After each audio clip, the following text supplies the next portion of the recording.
Okay, so we're going to do some file comparison. To do that, I'm going to create two simple files, and we'll look at the difference between the two files and their similarities. So I'm going to create two poly primitives, and I'm going to create a cube.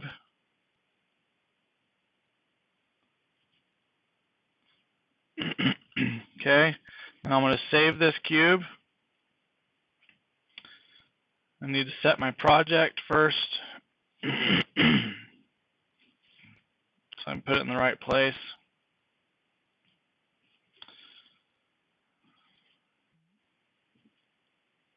Okay, and then here, my project's midterm set. Okay, then we'll save. And this will be cube with history.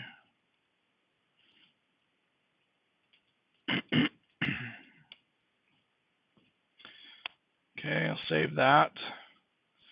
And then I'm gonna, sorry. Then I'm going to delete history on that cube, which essentially gets rid of the input over here. And I'll save it again. I'm going to save it as plain old cube this time. I'm going to replace that old cube file. And now I've got my two files that I want to compare. So all I need to do is I'll have a few files open in here already, but I have pre-installed Notepad++. It's a very lightweight program. I'm going to open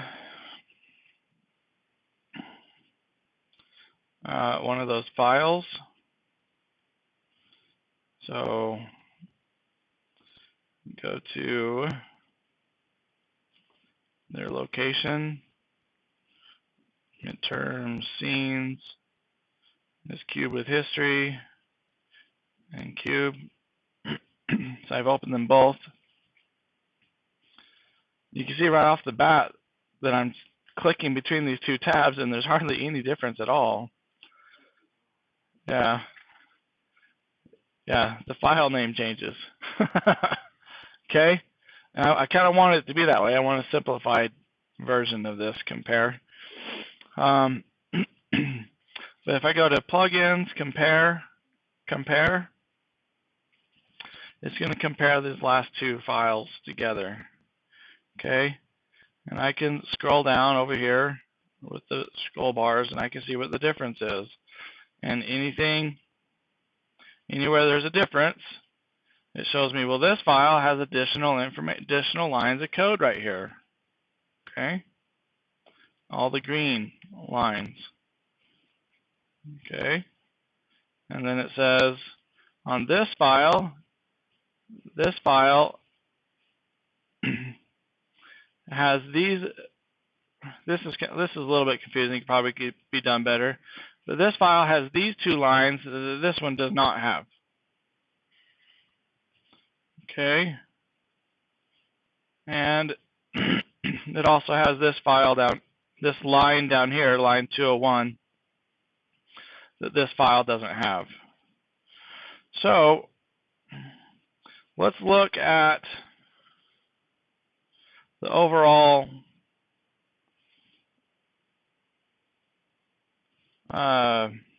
information in the file.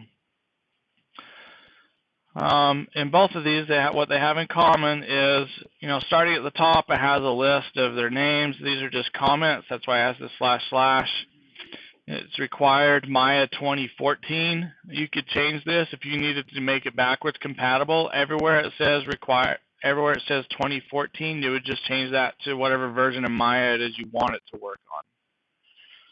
Okay, it really is that simple. Yeah, so you could, well, you wouldn't want to do a find and replace because it's a number, and you don't know if there's if you have 2,030 vertices on a mesh, then you're going to change the name of one of those vertices to from 2014 to whatever you changed it to. So you wouldn't want to do a find and replace, but they're all up here at the top. It really is just these 5 places. And this one's actually just a date, so you don't even have to change that one. So you got 4 places that you'd have to change it.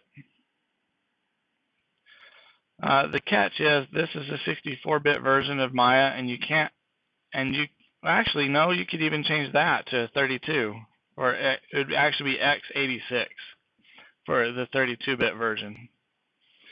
Anyway, that's how you change the versions. That was kind of a side note. But always in the top of the file, in these ASCII files, you'll see all these create node commands.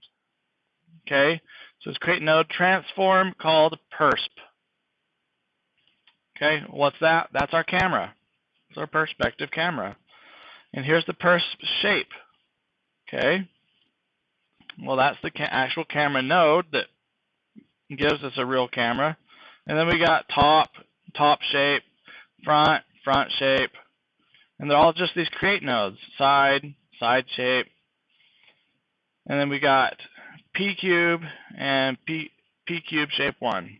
Okay, and you'll see that it has, and after it creates each node, it sets the attributes for that node. Okay, so that's really all it is for the node creation. Now, if we continue down, we have create node, a light linker, some of this other stuff you shouldn't be too concerned about, like the display layer manager, render layer manager, and all that. Okay, and then we have the script. So I have a bunch of different scripts, so it's saving those. So even a lot of these, my script editor stuff would go away. Okay, and then it goes through and it starts selecting things, and once it selects them, then it'll set attributes on them. So it's like setting up your time that you had on your timeline, so your timeline will read the same as it always did, or as it was when you saved it. And then at the very last, and this can be a really large section sometimes, you can have this connect adder section. And you'll have a whole bunch of connect adders sometimes, and it's going to be connecting different attributes of different nodes. We don't have so much this time because I got rid of history. But anyway, and then it sets up relationships, and then there's some more connect adder stuff. And that's really all you're ever going to see in a Maya ASCII file. And so really not so bad, especially once you look at once you get into your scripting class. Okay, so if I wanted to change the name of my perspective camera, I could do that right here. So I'm going to change the persp to, I don't know what came to my mind, but I'll just call it the Adam's camera. And I could change persp shape to Adam's camera shape. So I'll just copy this and paste. It knows that it's this is the parent, so I would need to change that also. So click this and paste it.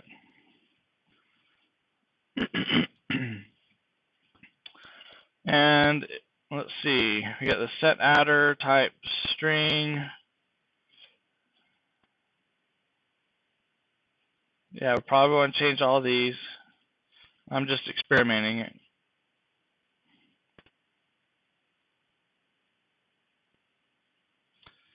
Okay, and so I've changed my camera. Let's see. So I'll save that. I can close up Notepad++. Let me go back into Maya.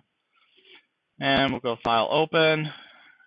Open Cube with History, because that's the file I changed. And now, instead of saying persp at the bottom, it says Adam's camera. So I've successfully edited that file. And yep. So that's how you do file comparison and how you might edit a Maya ASCII file. You should know that there's a lot of this done in the industry. A lot of Maya ASCII file editing happening.